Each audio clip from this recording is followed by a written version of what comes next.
Bismillahirrahmanirrahim. Ayyuhalladzina amanu taqullaha haqqa tuqatih wa la tamutunna illa wa antum muslimun. Saudara-saudariku, Bapak Ibu sekalian, dan pemirsa Akhir TV dimanapun Anda berada, alhamdulillah, hari ini kita kembali diberikan kesempatan oleh Allah Subhanahu wa Ta'ala untuk hidup dan menjalani sebagian dari sisa kehidupan kita. Semoga sisa hidup ini bisa dibimbing oleh Allah Subhanahu wa Ta'ala agar lebih baik daripada hari-hari sebelumnya, dan semoga kita diwafatkan dalam keadaan husnul khatimah. Saya sampaikan ini karena tadi sampai kami tiba di masjid menunaikan salat subuh. Baru tiba di pintu masjid, di antara saudara-saudari kita ada seorang yang Masya Allah istiqamah menunaikan salat 5 waktu di masjid. Subuh ini saat kami tiba persis di depan pintu masjid, beliau dalam keadaan terkena serangan jantung, kemudian tergeletak, dan kita coba bimbing mendapatkan pertolongan yang pertama.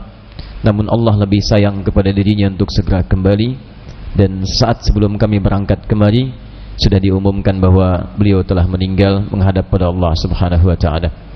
Maka Masya Allah, wafat seperti ini sangat tidak mudah untuk mendapatinya. Bahkan belum tentu seorang ustadz, alim, kiai, habib bisa mendapati hal yang demikian.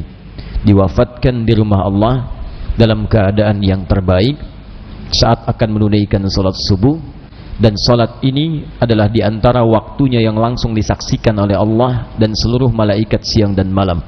Tersebut dalam Quran surah ke-17 Al-Isra ayat ke-78. Tadi antum sudah bacakan, saya dengar dari luar Asy-Syu'ara tadi sampai ayat ke-80. Di Quran surah ke-17 ayat 78, Allah kemudian menerangkan waktu-waktu salat dan mengistimewakan waktu subuh. Semua salat penting, dari mulai subuh, zuhur, asar, maghrib, isya, itu penting, bahkan mesti dijaga, jangan sampai telat, kata Allah. Hafizu 'alas salawati was salatil wusta wa qumu lillahi qanitin. Quran surah kedua Al-Baqarah ayat 238. Hafizu 'alas salawat, ayo jaga waktu-waktu salat, jangan tertinggal, jangan terlambat, kata Allah. Jangan terlambat, jaga, tunaikan tepat pada waktunya. Kalau bapak ibu terfikir misalnya untuk terlambat, rasakan saja, mungkin itu panggilan yang terakhir kita menunaikan salat. Adzan itu kan panggilan, yang panggil Allah lewat suara muadzin. Doni dipanggil Allah. Kalau kita pahami dipanggil Allah, itu kan waktu untuk kembali. Boleh jadi saat salat itulah waktu kita kembali menghadap Allah Subhanahu wa Ta'ala, bagian akhir dalam kehidupan kita. Makanya sering disampaikan riwayat dari para ulama, ketika imam menghadap ke makmum untuk mengingatkan khusyuk dalam salat, maka mereka katakan sallu salatan muwadda'. Ayo salat dan rasakan mungkin ini salat perpisahan, salat terakhir kita yang kita tunaikan. Rumus ini diambil di Quran surah kedua Al-Baqarah ayat ke-45 sampai 46. Di ayat 45 Allah memberikan gambaran orang khusyuk. Ya, wasta'inu bis-sabri was-salah wa innaha lakabiratun illa 'alal khashi'in. Kalau Anda punya masalah dalam hidup, kata Allah, jangan mengeluh. Ayo minta solusi kepada Allah. Pertama, terima dengan sabar. Menerima dengan sabar memberikan ketentraman pada jiwa. Minimal jiwa tenang dulu walaupun solusi belum datang. Jiwa yang gelisah hanya akan menghadirkan keresahan dan sikap yang tidak penting, sehingga melahirkan hal-hal yang tidak kondusif. Nah, kata Quran, sabar dulu, terima. Ini ujian. Tidak mungkin Allah menguji seseorang yang tidak sanggup menerimanya. Kaidahnya mengatakan la yukallifullahu nafsan illa wus'aha. Allah hanya akan menguji seorang hamba kalau dia sanggup menerimanya. Kalau Anda sekarang bawa masalah yang sangat besar, itu hanya Anda yang sanggup, yang lain tidak. Makanya Anda yang diuji, bukan orang lain. Terima dengan sabar, ada pahala di dalamnya. Bukankah Anda ingin dekat dengan Allah? Dekat dengan Allah itu kuncinya kesabaran. Karena itu Allah firmankan, innallaha ma'as sabirin. Quran surah kedua ayat 153. Sabar itu adalah kalimat pembuka ucapan selamat dari malaikat ketika menyambut para ahli surga. Bukankah Anda ingin masuk surga? Maka di Quran surah ke-13 ayat ke-24, malaikat disebutkan dalam Quran menyambut ahli surga pertama kali dengan kalimat sabar. Salamun alaikum bima sabartum fa ni'ma uqbaddar. Selamat ya, Anda sabar saat di dunia. Sabar. Dengan sabar ini Anda bisa masuk surga. Silahkan nikmati tempat yang belum pernah Anda nikmati dan rasakan sebelumnya. Sabar. Dan sabar itu selalu bersanding dengan ujian. Quran surah kedua Al-Baqarah ayat 155. Ya, walanabluwannakum bisyai'in minal khauf wal ju' wa naqsin minal amwal wal anfus wath thamarat wa basyiris sabirin. Setiap yang hidup akan kami uji dengan berbagai persoalan kehidupan, bukan untuk membebani kata Allah, tapi meningkatkan kualitas kehidupan. Sebab seorang yang tidak diuji tidak akan ketahuan peningkatan kualitas hidupnya. Anak SD yang tidak ujian sulit bagaimana mengukur kapasitas ilmunya untuk layak masuk SMP.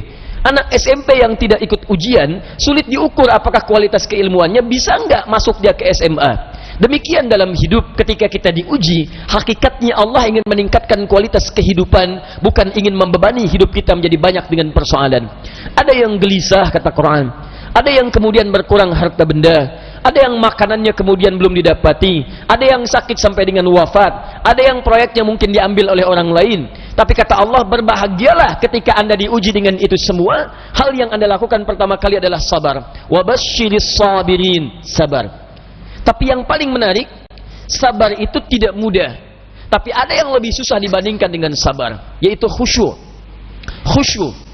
Karena itu ketika Allah menyandingkan sabar dengan khusyuk, wasta'inu bis-sabri was-salah. Jika Anda punya masalah, terima dulu dengan sabar, minta tolong lewat salat. Tapi salat tidak mudah, illa 'alal khashi'in, kecuali bagi orang khusyuk. Khusyuk lebih sulit dibandingkan dengan sabar. Ketika Allah sandingkan antara sabar dengan khusyuk dalam salat, maka kata gantinya hanya menunjuk kepada salat. Wa innaha, bukan wa innahu. Ha, dhamirnya muannats. Salat ujungnya tak marbutah, menunjuk pada muannats. Maka kata Allah, menunaikan salat dengan khusyuk itu lebih sulit dibandingkan sabar, sekedar sabar menerima ujian. Kenapa? Dalam sabar kita masih bisa mengingat sesuatu yang ingin kita ingat. Dalam salat yang tidak ingin Anda ingat bisa diingat. Silahkan cek Abu Dawud nomor hadis 857. Ketika Anda bertakbir mengucapkan Allahu Akbar, disitulah kata Nabi, setan akan membisikkan pada jiwa Anda, uzkur kada, uzkur kada. Ibu kalau belum takbir bu, biasa aja. Tapi begitu ibu mengucapkan Allahu Akbar, kata Nabi, setan di situ mulai bekerja. Ingat ini ya, ingat itu ya. Gak percaya silahkan nanti zuhur bu. Begitu ibu takbir, handphone, ingat WhatsApp belum dibalas. Miss call belum dijawab, entah itu khairayara atau miss call syarayara. Masih ingat tuh. Bahkan kata-kata saya ini ibu akan ingat tuh. Begitu ibu takbir, mulai bekerja. Ingat ya, kata Ustaz Adi, setan akan bisikin tuh. Itu setan bu, bukan saya. Muncul dia. Ya hatta la yash'ural musalli kam rak'atan yusalli. Sampai-sampai orang salat, kata Nabi nih, kalau Nabi bicara pasti akan terbukti. Sampai-sampai orang salat ada yang tidak sadar berapa rakaat sedang menunaikan salatnya. Oh. Muncul. Nah, kalau Anda ingin khusyuk bagaimana caranya? Ayat 46 yang mengatakan, ini poin kita. Alladzina yadhunnuna annahum mulaqu rabbihim wa annahum ilaihi raji'un. Alladzina yadhunnuna annahum mulaqu rabbihim. Orang salat yang khusyuk itu sudah ketahuan kata Quran dari persiapannya. Dia bersiap untuk menjumpai Rabbnya. Tuh. Dia sudah punya persiapan menjumpai Rabbnya, Allah yang merawat dia, mengampuni dosanya, menyembuhkan dia saat sakit, memberikan kecukupannya, memaafkan salahnya, mengampuni dosanya, memberikan segala yang dibutuhkan. Maaf, pimpinan perusahaan saja hanya memberikan pada Anda bekal kehidupan dari gaji atas pekerjaan yang Anda lakukan. Anda sekarang diundang sama pimpinan jam 9 misalnya datang. Bukankah persiapannya luar biasa? Mandi, cari pakaian yang bagus, ya, kemudian mohon maaf sekali, sepatunya pun sampai dibersihkan dulu, rapi-rapikan, datang dengan penampilan luar biasa. Nah, orang yang menghadap pencipta pimpinan, pencipta segalanya, Malikul Mulki, menghadap kepada Allah, itu kata Quran kelihatan dari sejak persiapan akan beda dengan yang lain. Jadi kalau menghadap manusia saja sudah bagus, menghadap Allah lain. Ketika tiba panggilan dari masjid, Quran surah ke-7 ayat 31. Ya bani Adam khudhu zinatakum 'inda kulli masjid. Hei anak cucu Adam, kalau sudah tiba panggilan dari masjid, maka siapkan penampilan terbaikmu. Orang khusyuk beda. Begitu mendengar kalimat Allahu Akbar, persiapan sudah bagus. Nah, jadi kalau anda sedang merasakan persiapan seperti itu, maka ketahuilah Allah sedang mencintai anda karena sedang merasakan kekhusyuan dalam jiwa anda. Tapi kalau sebaliknya, dengar azan masih santai. Kok masih santai? Belum qomat. Dengar qomat belum siap-siap. Atau bahkan lebih dahsyat, dengar azan tapi sudah menolak. Allahu Akbar, kecilin volumenya. Ini masalah. Dan kita doakan supaya mendapatkan pencerahan lebih baik, bukan dicela karena mungkin belum siap menerima nilai kebaikan, sehingga doa kita bisa memudahkan itu untuk didapatkan. Begitu cara merespon sesuatu. Jangan selalu keburukan yang terlihat direspon dengan cara yang lebih buruk, tidak. Ya, mencegah kemungkaran bukan dengan cara yang mungkar. Hal yang pertama kita lakukan, tumbuhkan sikap ma'ruf, nilai-nilai kebaikan yang dengan itu kemudian mendapatkan simpati yang lebih baik dari sebelumnya. Anda punya tetangga, tetangganya muslim, laki-laki, beriman kepada Allah. Jarak dia ke masjid cuma 5 meter. Ini masjid, ini rumah dia. Speaker masjid menghadap ke rumahnya begini. Ya. Tapi dengar adzan belum tergerak untuk ke masjid, nggak mau dia ke masjid. Apa hukumnya? Hukum laki-laki beriman yang tidak mau ke masjid, rumahnya dekat dengan masjid. Apa hukumnya? Binasihan, bakar rumahnya. Main bakar aja. Sudah, hukumnya ajak dia ke masjid. Paham? Barangkali dititipkan oleh Allah jadi tetangga bapak, supaya bapak dapat banyak pahala dari situ. Karena cuma bapak yang bisa ngajak, bukan dititipkan pada tetangga yang lain. Kenapa nggak anda ajak? Tetangga masa gitu? Ya, ajak dia. Ya, ajak, doakan di malam hari, ajak di pagi harinya, ayo ke masjid, ayo ke masjid. Begitu dia ke masjid karena ajakan anda, maka setiap dia masuk masjid dan ibadah di masjid, anda mendapatkan bagian dari pahalanya. 2 lafaz hadisnya. Di hadis Muslim hadis 1402, man sanna fil islami sunnatan hasanatan falahu ajruha mithla ajri fa'iliha min ghairi an yankusa min ajriha syai'. Siapa yang mengoptimalkan sunnah-sunnah kebaikan dalam Islam, mengajak pada sesuatu kebiasaan dalam Islam, diikuti oleh orang lain, maka dia mendapatkan pahala dari yang mengikuti itu tanpa dikurangi sedikit pun. Sunnah kebaikan berjamaah, sunnah yang sangat ditekankan. Ayo ke masjid, ke masjid, ke masjid. Begitu orang itu ke masjid, baru masuk masjid, anda mendapatkan pahala dari orang itu tanpa dikurangi sedikit pun. Saya kasih info, kita ini baru nyampe masjid, alhamdulillah, di hadis Muslim disebutkan sudah mendapatkan 25 kebaikan.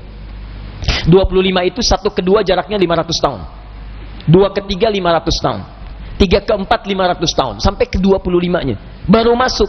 Nah, orang yang bisa mengajak orang lain ke masjid, begitu orang itu masuk, dia mendapatkan otomatis transfer pahala sama persis 25 tanpa dikurangi sedikit pun. Itu belum tahiyatul masjidnya, belum bacaan Qur'annya, belum zikirnya. Luar biasa. Nah, saya kembalikan kepada yang awal, maka orang-orang khusyuk itu dari penampilan sudah ada. Kemudian dia datang menunaikan sholat. Bagaimana perasaan saat akan menunaikan? Kenapa pakai pakaian yang bagus? Kenapa wudhu dulu? Quran surah 5 ayat 6. Kenapa dia sempurnakan wudhunya? Alasan paling utamanya bukan sekedar sholat. Wa annahum ilaihi raji'un. Dia merasa mungkin ini adalah sholat terakhir yang dia tunaikan, dan mungkin dalam sholat itu dia akan pulang kepada Allah Subhanahu wa ta'ala. Karena itu diantara orang-orang saleh, kalau sudah tiba panggilan adzan, sahabat Ali bin Abi Thalib radhiyallahu ta'ala anhu, begitu adzan dikumandangkan sudah bergetar jiwanya. Ditanya, lima hakadha ya amiral mu'minin, kenapa perasaan anda demikian ya amiral mu'minin? Kata beliau, tibalah panggilan yang kalaupun terdengar oleh gunung dan yang lainnya mereka akan bergetar karena takut kepada Allah, khawatir tidak bisa menyempurnakan perintahnya. Lalu orang yang zalim ini, yang fakir ini mendengar kalimat itu, maka kuranglah rasanya kepercayaan kalau tidak bergetar mendengar kalimat ini, karena takut saat menunaikan sholat tidak sempurna seperti diinginkan oleh Allah Subhanahu wa ta'ala.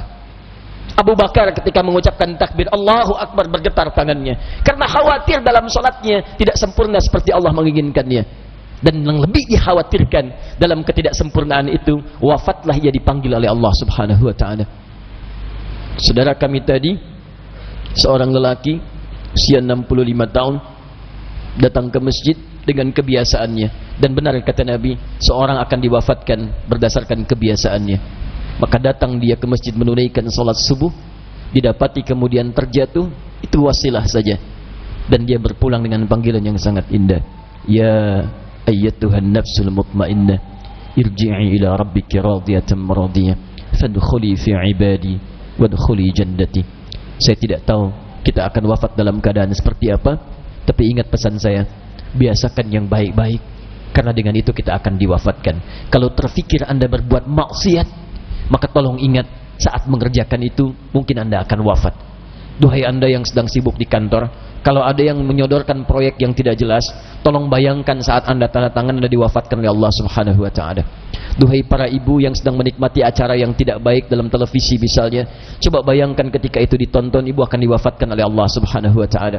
Maka insyaallah kita selalu akan terjaga dalam kemuliaan dan wafat dalam keadaan husnul khatimah insyaallah. Maafkan saya, dan kita mulai pertemuan hari ini sesuai dengan tema yang telah antum sampaikan, kewajiban-kewajiban dalam Islam sesuai dengan petunjuk Allah Subhanahu wa taala. Bapak Ibu sekalian, pertama kita mesti bersyukur pada Allah bahwa kita diciptakan sebagai manusia, bukan sebagai yang lain. Karena manusia satu-satunya makhluk yang disebutkan dalam Al-Quran tercipta dengan sempurna dan mulia pada seluruh aspek penciptaannya. Fisiknya sempurna, Quran surah ke-95 ayat ke-4. Pengetahuannya sempurna, Quran surah kedua ayat 31 sejak manusia pertama. Bahkan sikapnya, akhlaknya sempurna, Quran surah ke-17 ayat ke-70. Berbahagia kita bahwa seluruh unsur penciptaan diri kita itu disebut oleh Quran seluruhnya sempurna, terbaik dan mulia. Fisik, Quran surah At-Tin surah 95 ayat yang keempat, laqad khalaqnal insana fi ahsani taqwim. Sungguh kata Allah, dimulai ayat ini dengan lam dan qad. Lam itu harfu taukid, huruf yang menguatkan bagi seseorang yang ragu. Qad juga harfu taukid wa tahqiq, huruf yang menguatkan dan meyakinkan bagi seseorang yang masih ragu.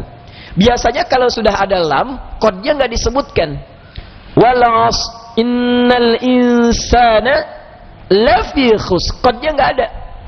Biasanya kalau sudah ada qad, lamnya hilang.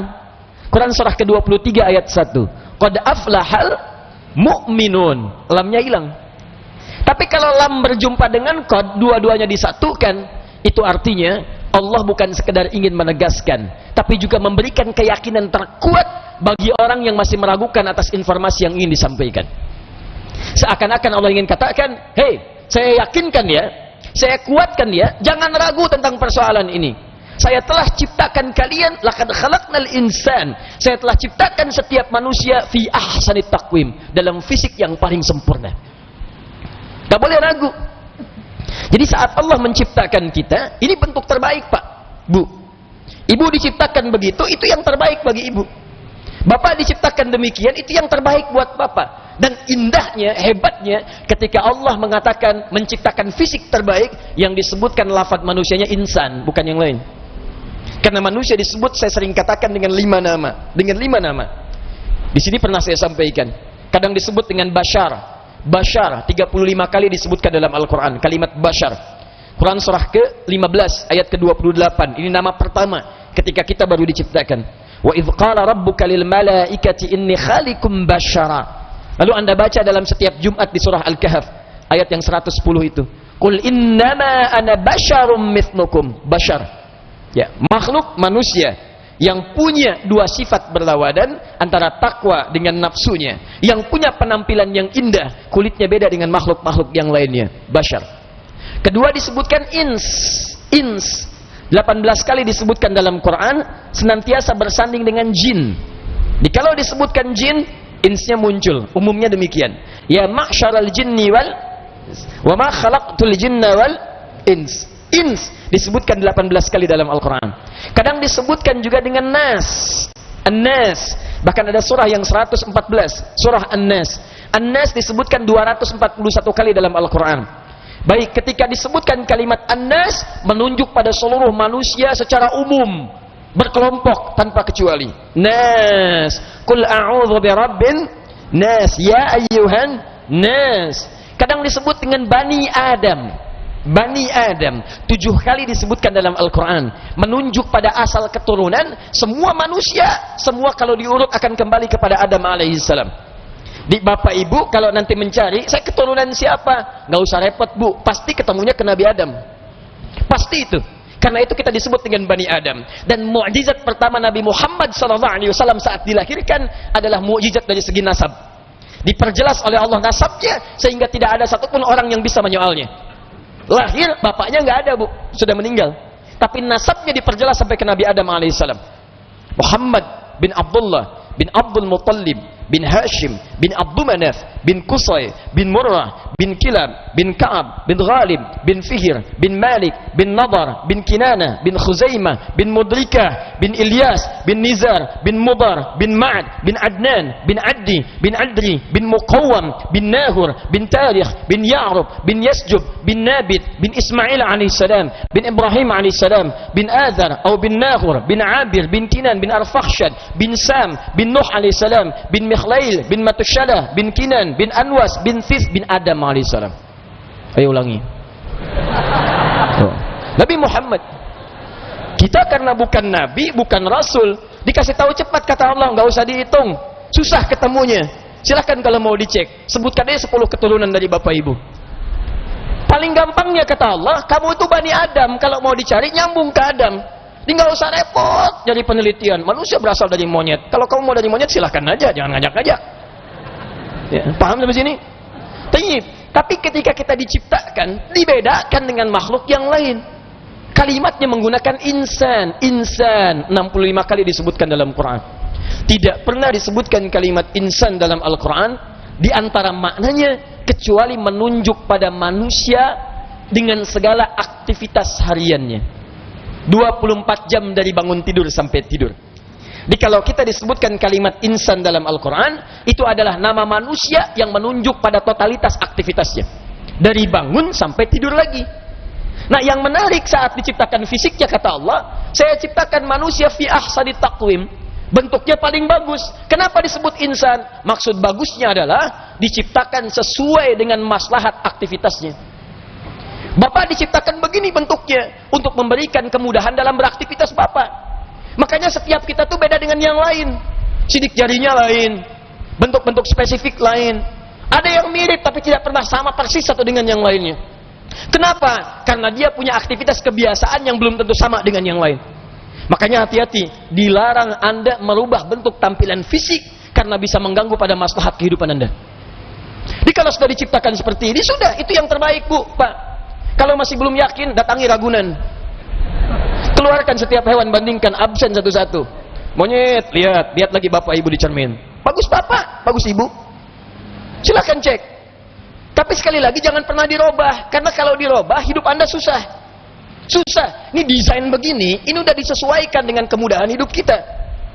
Kata Allah tuh saya ciptakan laki-laki, saya ciptakan perempuan. Semua manusia kalau bukan laki-laki perempuan. Quran surah 49 ayat 13. Lihat kalimatnya, ya ayyuhan nas, hei semua manusia. Tuh pakai ya bu, ya itu disebutkan 360 kali dalam Al-Quran.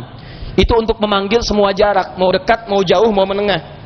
Ayyuha disebutkan 150 kali dalam Al-Quran. Pakai haknya hak tanbih, hak peringatan, diingatkan.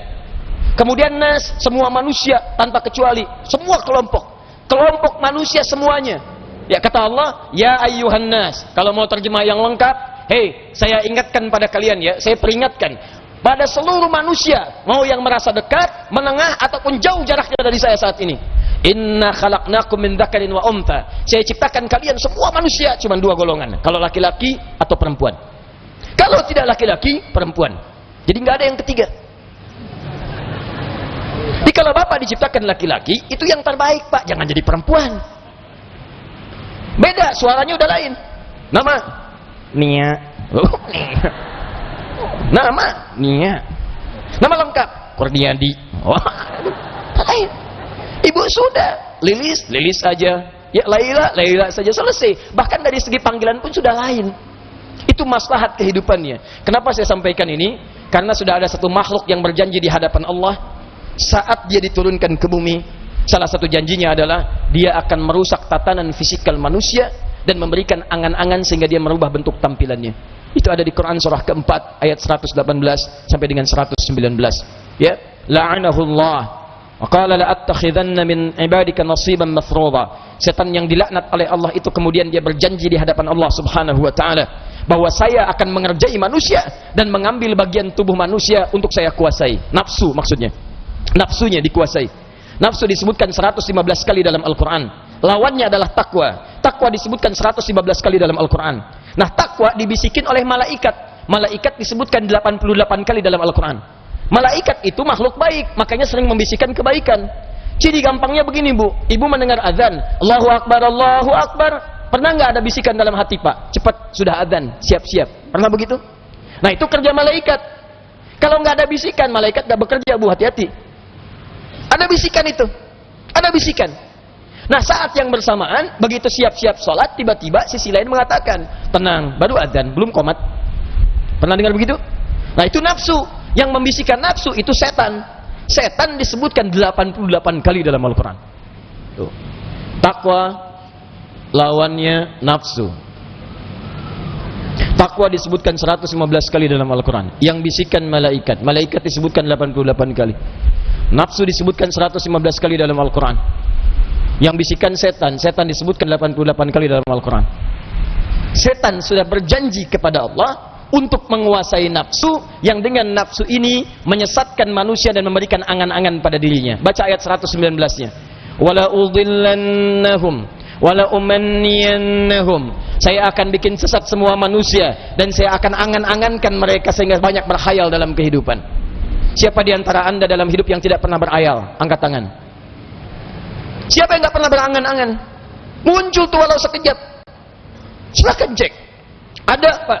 Berarti janji setan terbukti. Dia berusaha tuh.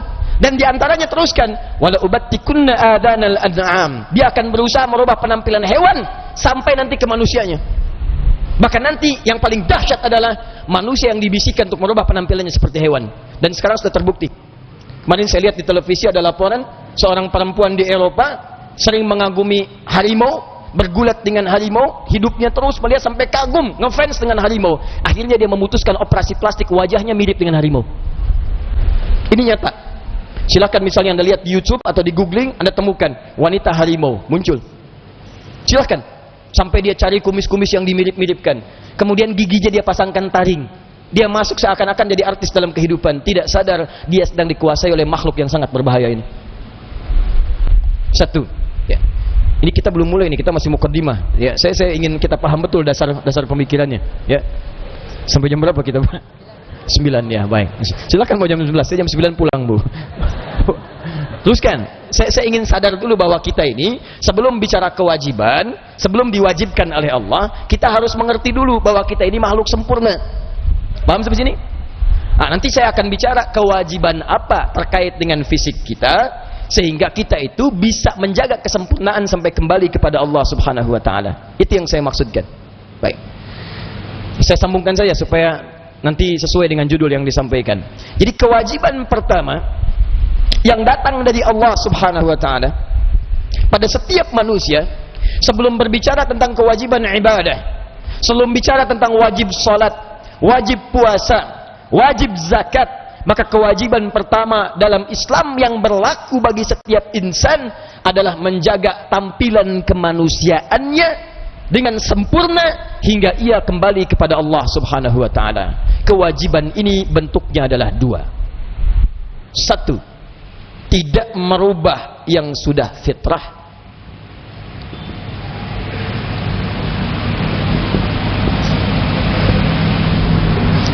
Merubah yang sudah fitrah. Dan yang kedua, tidak melukai atau bahkan maaf sekali lagi, menghilangkan nyawa secara total. Melukai fisik, lukai fisik, atau bahkan menghilangkan nyawa sekaligus, sehingga tidak berfungsi fisik yang sudah tercipta itu. Pelan-pelan. Nah, kita diciptakan sempurna dari ujung kepala sampai ujung kaki. Maka kewajiban yang pertama, jaga kesempurnaan ini. Ingat ya. Ingat perkataan saya ini. Yang dimaksud sempurna itu adalah sempurna dalam pengertian untuk menunaikan maslahat dalam kehidupan menurut pandangan Allah Subhanahu wa taala. Jadi kalau kemudian sudah Allah ciptakan demikian, maka Anda jangan rubah-rubah lagi. Misal, tadi jenis kelamin, laki-laki atau perempuan. Kalau sudah laki-laki, jangan berubah jadi perempuan. Kalau sudah perempuan, jangan berubah jadi laki-laki. Bahkan fitrah yang pertama ini pun dilekatkan bukan hanya pada manusia, hewan mendapati itu. Quran surah ke-51 ayat 49, paling kiri sebelah bawah. Allah sampaikan, wa min kulli syai'in khalaqna zawjaini la'allakum tadhakkarun. Dan dari semua makhluk yang saya ciptakan berpasangan supaya kalian sadar bahwa cuman saya yang tidak punya pasangan. Nah, jadi Allah katakan hanya saya yang tidak punya pasangan. Makhluk saya ciptakan berpasangan, yang tidak bernyawa, bahkan siang ada malam, ada hitam ada putih, ada manusia laki-laki ada perempuan, binatang ada jantan ada betina, tumbuhan ada putik ada benang sari, semua berpasangan. Ingat, dan sifat berpasangan ini terpelihara. Di hewan aja yang tidak punya akal, hewan yang tidak punya jiwa takwa, cuman punya nafsu, Bu. Di hewan tuh nggak punya takwa, punyanya nafsu aja. Sedangkan nafsu kecenderungannya berbuat yang tidak baik. Quran surah ke-12 ayat 53, paling kiri sebelah atas. Wa ma ubarri'u nafsi innan nafsa la'ammaratun bis-su. Saya manusia, nggak bisa menganggap suci karena punya nafsu. Nafsu cenderung mengarah kepada keburukan. Nah, hewan saat diciptakan, dia cuma nafsu, nggak punya takwa. Makanya kalau ada hewan cenderung berbuat salah, ibu nggak usah mengejek, nggak ada kerjaan, nggak usah dicela, Pak. Kalau hewan nggak punya malu, memang bawaannya begitu. Silahkan lihat kuda keliling Pondok Indah, nggak pakai celana, nggak akan malu dia, Pak. Dia lewat bapak malah cekikikan, gitu ya. Kenapa? Hewan. Kalau bapak atau ibu yang keliling Pondok Indah buka aurat, itu yang aneh. Karena beda, kita punya takwa, ada rem di dalamnya. Hewan terbiasa terbuka. Makanya kalau ada misalnya hewan, kambing, kemarin Idul Adha, coba bapak pakein baju, gerah dia. Karena dia biasa terbuka. Bedanya dengan manusia, ketika dibuka, dia gerah, nggak enak. Saya kasih tahu dari sekarang deh, jangan ikutan lomba-lomba buka busana, karena Anda akan kalah sama hewan. Jangan bersaing, nggak akan menang. Beda sifatnya. Dia ada sifat nafsu, ada sifat takwa, kecenderungannya berbeda. Di sifat pertama kalau sudah diberikan, jangan coba-coba dirubah. Ingat, itu yang paling maslahat. Maaf Bu ya, maaf tuh. Operasi plastik, Pak. Gak usah. Sudah wajah dari kulit, ganti pakai plastik. Itu yang paling bagus. Kecuali nanti aspek-aspek yang disebut dengan madarat atau darurat yang menghadirkan maslahat. Kejadian-kejadian tertentu yang sifatnya sesungguhnya ingin memberikan maslahat lebih baik. Misal, ada kejadian insiden, kemudian kecelakaan, ya. Nah, ini misalnya ingin diperbaiki kembali, sehingga kembali kepada nilai-nilai kebaikan yang memudahkan fungsi organnya. Itu tidak ada masalah. Ya. Tapi merubah fitrah dari yang sebetulnya ada, itu yang dilarang. 2. Awas. Ini. Melukai fisik. Atau bahkan sampai menghilangkan nyawa. Saya mau tanya sebentar. Yang membisikkan keburukan dalam jiwa kita disebut apa? Nafsu. Siapa yang membisikkan pada nafsu? Setan. Ingat, begitu ada dorongan keburukan untuk melukai diri sampai dengan menghilangkan nyawa, berarti orang itu sedang dikuasai oleh setan. Pembunuhan terjadi pertama kali pada anak cucu Adam, itu direkam dalam Al-Quran. Yang paling menarik adalah di surah kelima Al-Maidah ayat 30. Lihat baik-baik. Quran surah 5 ayat 30. Perhatikan kalimatnya. Ketika pembunuhan pertama kali akan dilakukan dalam kehidupan di muka bumi, Adam dipasangkan dengan Hawa, melahirkan anak. Setiap lahiran selalu kembar, laki-laki perempuan, laki-laki perempuan. Hikmah Allah menjadikan kembar supaya nanti bisa ditukar silang salah satunya sehingga melahirkan keturunan. Begitu ingin dipasangkan secara silang, datang setan membisikkan pada satu pasangan. Jangan. Pasangan kamu lebih bagus, lebih cantik, jangan mau ditukar.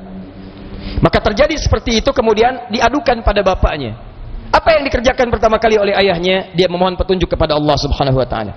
Ini adab dalam Al-Quran. Kalau bapak ibu sedang punya masalah, jangan mengeluh. Hal pertama yang dilakukan, minta petunjuk kepada Allah. Maka diberikan petunjuk untuk berkurban. Ayat 27-nya. Lihat ayat 27-nya.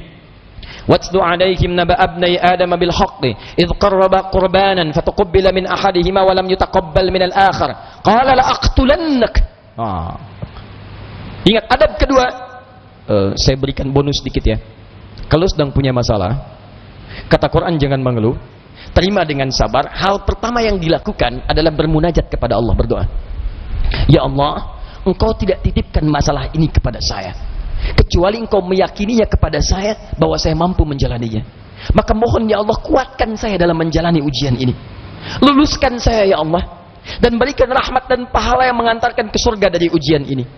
Begitu Anda sampaikan setelah itu, yang pertama dikerjakan setelah berdoa adalah kurban.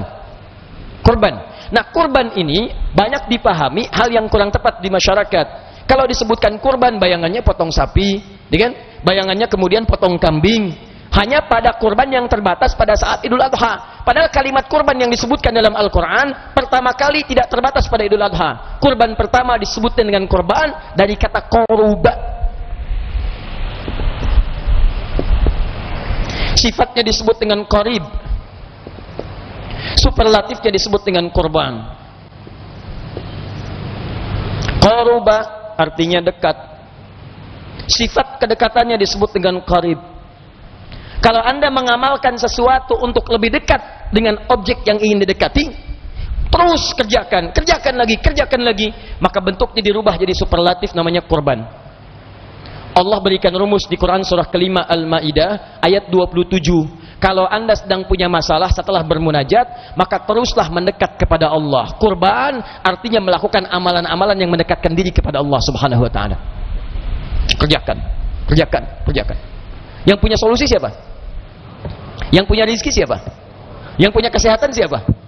Nah, adabnya kalau Anda merasakan itu semua, kalau sedang punya persoalan dari itu yang disebutkan, cepat dekati pemiliknya. Anda punya masalah di handphone, Anda dekati pemilik handphone. Anda punya masalah di televisi, Anda dekati tukang TV. Anda punya masalah di mobil, Anda datang ke bengkel. Anda punya masalah di diri Anda dekati yang menciptakan Anda. Ayo dekati Allah lewat sholat, dekati lewat puasa, dekati lewat bacaan Al-Quran. Begitu Anda mendekati Allah, maka Allah akan berikan solusi dalam kehidupan Anda. Itu yang dimaksudkan. Minimal setahun sekali kita diminta mendekat kepada Allah. Salah satunya lewat ritual kurban yang di Idul Adha itu. Nah, cuma celakanya, setelah diberikan solusi oleh Allah, nih silahkan berkorban. Yang paling bagus korbannya, kedekatannya kepadaku, aku akan berikan pilihan kepadanya. Yang satu berkorban dengan yang terbaik, dia ambil domba yang paling bagus, yang dia ternak itu. Yang satu lagi dia berkebun sayuran, dia ambil yang paling jelek. Allah kan nggak butuh dengan sayuran saya, ngapain saya kasih yang bagus-bagus? Maka diberikan yang jelek oleh orang ini, maka yang dipilih oleh Allah fatuqabbala min ahadihima, yang bagus yang diterima. Allah nggak butuh pada dombanya. Yang Allah ingin lihat kesungguhan dia dalam mendekat kepada Allah. Allah nggak butuh dengan sujud Anda, Pak, dengan ruku Anda, Bu. Tapi yang ingin dilihat kesungguhan ibu untuk mendekat kepada Allah. Makanya kalau sedang punya masalah, datangi Allah dengan penampilan yang terbaik. Bukan cuma dengan datang pakaian seadanya, pakaian seadanya, keadaan seadanya. Datangi dengan yang terbaik, karena kesungguhan itu yang dilihat. Makanya saya katakan pada Anda, begitu selesai mengerjakan ibadah untuk mendekat kepada Allah, segera berdoa. Segera berdoa, karena doa yang dikerjakan pasca ibadah, peluang dikabulkannya lebih besar. Ibu kenal Nabi Zakaria? Hanya di Pondok Indah ada ibu yang kenal dengan Nabi Zakaria. Siapa sebetulnya ibu hidup sampai sekarang? Coba Pak, ya, saya kasih satu lagi rahasia besar. Kalau pendekatan kita kepada Allah itu besar, jangankan pasca ibadah, saat ibadah berlangsung pun Anda meminta, seketika bisa dikabulkan. Jangankan permintaan biasa, Bu, yang mustahil pun itu bisa diberikan. Yang mustahil menurut manusia kalau Anda membutuhkannya. Nabi Zakaria, beliau divonis, maaf, rambutnya sudah memutih, fisiknya letih, dan istrinya lebih dahsyat secara medis, tidak mungkin punya keturunan karena sudah menopause dan mandul secara klinis. Menurut manusia nggak mungkin punya keturunan. Apa yang dikerjakan? Ketika manusia mengatakan mustahil punya keturunan, pendapat sudah mengatakan nggak bisa, maka itu tanda pertama dalam Al-Quran, segera tinggalkan pendapat manusia, beralih pada keputusan Allah Subhanahu Wa Taala yang tidak punya batas mustahil dalam ketetapannya. Apa yang ditunaikan? Kurban, mendekat kepada Allah. Beliau datang, tunaikan sholat. Begitu sholat ditunaikan, diabadikan di Quran surah ketiga Ali Imran ayat 38 sampai dengan 39. Paling kanan sebelah atas. Hunalika da'a Zakaria rabbah. Di mihrabnya Nabi Zakaria kemudian bermohon kepada Allah, berdoa. Ya, doa. Bagaimana cara doanya? Nanti saya kabari. Salat. Mohon kepada Allah, dalam salatnya dia minta. Qala rabbi habli min ladunka dzurriyyatan thayyibah innaka sami'ud du'a. Ya Allah, mereka mengatakan aku enggak mungkin punya keturunan. Aku punya batasan. Istriku pun katanya terbatas. Maka aku hanya memohon kepadamu yang tidak punya batas dalam pemberian. Sifat Allah yang tidak punya batas dalam pemberian disebut dengan Wahhab. Kalau kita minta sifat itu diberikan kepada kita dalam bentuk pemberian, maka mohonkan dalam bentuk fi'il amr li ajli tolab, untuk minta. Namanya hab. Habli, kalau untuk banyakan hablana. Qala rabbi habli, ya Allah yang punya pemberian tanpa batas, mohon berikan kepadaku dari sisimu saja, bukan dari yang lain. Keturunan. Innaka sami'ud du'a, engkau pasti mendengar doa saya. Kalau pada yang maha mendengar saja tidak dikabulkan, lantas kepada siapa lagi saya mesti minta? Itu ditunaikan dalam sholat, Bu. Dan ingat, beliau menyampaikan ini, itu belum selesai sholatnya, masih berdiri. Berdiri disebut qaimun, qaim. Masih sholat disebut yusolli. Lihat ayat 39-nya. Fanadatsul malaikatu wa huwa qaimun yusolli fil mihrab. Tiba-tiba turun malaikat, sedangkan beliau belum tuntas sholatnya, masih berdiri dalam sholatnya. Turun jawaban, annallaha yubashshiruka bi Yahya. Allah kasih kabar gembira, kamu akan punya anak, namanya langsung dari Allah, namanya Yahya. Dari kata al-hayyu, hayyun, artinya hidup. Kata Allah, yang kata orang mustahil, lahir dari rahim seorang perempuan yang menopos dan mandul bayi yang hidup, kata Allah, nggak ada yang mustahil bagiku, lahir dan hidup dia. Sedang sholat. Dan berita baiknya, amalan pertama yang sangat ditekankan dalam Islam pada kita, itu sholat. Dan berita paling baiknya, sholat disebut dengan doa. Silahkan cek semua kitab fikih. Ketika menyebutkan ma'iyah sholat, as-sholatu hiya doa. Sholat itu adalah doa. Dari mulai takbir sudah doa, sedekap sudah berdoa, duduk sudah berdoa, ruku berdoa, sujud doa. Duduk di antara dua sujud, Pak, 7 sampai 8 permintaan. Doa tuh, minta. Sujud perbanyak. Makanya kalau Anda sedang punya masalah, makanya diarahkan oleh Quran, ayo sholat. Jangan tinggalin sholat. Hayya 'alas shalah, yuk sholat. Anda tanya, kenapa kami mesti sholat? Hayya 'alal falah. Mungkin kau belum bahagia, ayo sholat, saya berikan kebahagiaan. Engkau belum sukses, saya berikan kesuksesan. Itu hikmahnya. Nah, singkatnya, dua anak Adam tadi kemudian mendekat kepada Allah. Satu serius diterima, yang satu tidak serius tidak diterima. Ketika kemudian diterima itulah dipasangkan secara silang. Apa yang terjadi? Setan masuk lewat nafsu, lewat ini. Dari mana tahunya? Ayat 30-nya. Fatawwa'at lahu nafsuhu. Fatawwa'at lahu nafsuhu. Maka dikuasailah kemudian nafsu itu oleh setan, dan diikutilah bisikan-bisikan nafsunya itu. Apa yang terjadi setelah itu? Maka dia bunuh saudaranya. Ingat, pembunuhan pertama terjadi dalam kehidupan, salah satunya adalah mengikuti dorongan nafsu akibat godaan-godaan setan. Jika ada seseorang membunuh kemudian orang lain, maka mohon maaf, ini telah menyalahi fitrah dalam kehidupannya, karena menghilangkan nyawa yang menghentikan semua fisik yang sempurna yang telah diciptakan oleh Allah Subhanahu wa taala. Karena itulah kemudian, mohon maaf, izin sekali lagi, pembunuhan dimasukkan dalam salah satu dosa besar yang resikonya juga tidak mudah. Tidak mudah.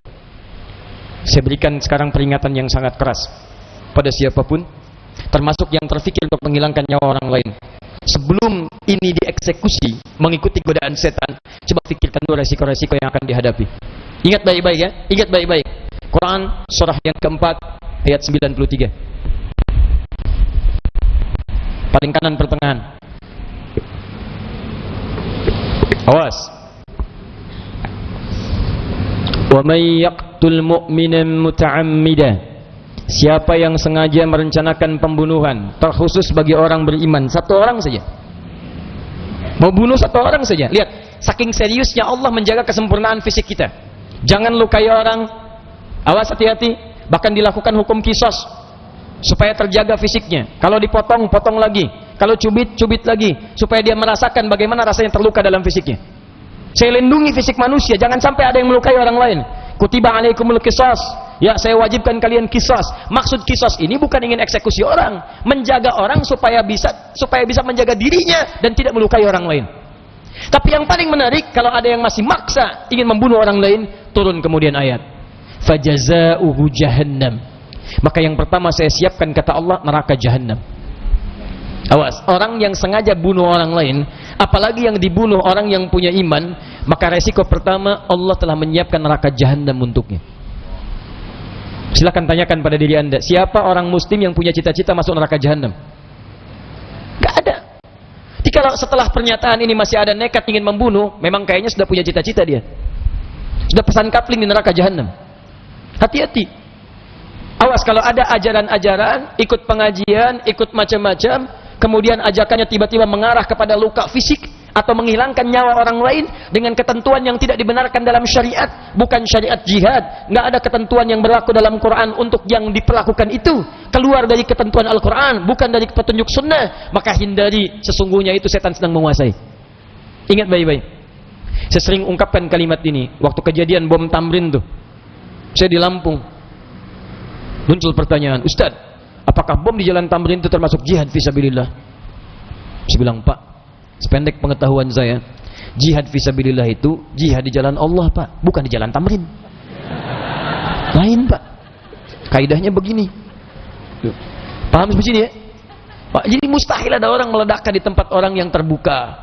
Ya, bukan di medan perang, bukan di dalam suasana ribat. Ada bom panci, ada bom kulkas, ada bom ini, bom itu dan sebagainya. Jadi kalau dia orang beriman, benar imannya, mustahil melukai orang lain sampai menghilangkan nyawa orang. Karena taruhannya dahsyat, ini nggak mudah ini. Ya. Wa ghadiballahu alaihi, belum selesai. Pak, Bu, saya ilustrasikan ya. Nerakanya tadi neraka apa? Tahu Ibu? Nggak usah tahu lah. Nggak usah tahu. Nih saya ilustrasikan. Neraka biasa aja, yang bukan jahanam. Neraka biasa nih, yang bukan jahanam. Quran surah 4 ayat 56, paling kanan sebelah atas. Innalladzina kafaru biayatina, orang-orang yang sulit mendengarkan arahan-arahan kami, ingkar pada petunjuk-petunjuk kami. Tolong garis bawahi, di Quran itu terjemahan kafir di mushaf itu mesti hati-hati karena ada 3 ungkapan. Ada kafar, ada kafir, ada kufar, itu beda. Kafar, kafir, kafir dan kufar. 1 kafar, 2 kafir, 3 kufar. Kafar jamaknya kafaru, bentuk jamaknya kafaru. Kafir bentuk jamaknya kafirun atau kafirin. Kufar ini sudah jamak tersendiri. Kalau ada kata kafar jamaknya kafaru, awas, itu tidak spesifik menunjuk yang bukan muslim, tapi juga bisa mengarah kepada yang mengaku Islam tapi perilakunya menyimpang dari ketentuan Islam. Bisa juga menunjuk kepada orang yang mengaku muslim tapi perilakunya jauh dari nilai-nilai Islam. Misal, ngaku Islam, beriman pada Allah, diminta sholat. Ya, ciri orang Islam itu adalah sholat, karena di antara rukun Islam sholat. Ya, hadis riwayat Muslim, nomor hadis yang ke-8.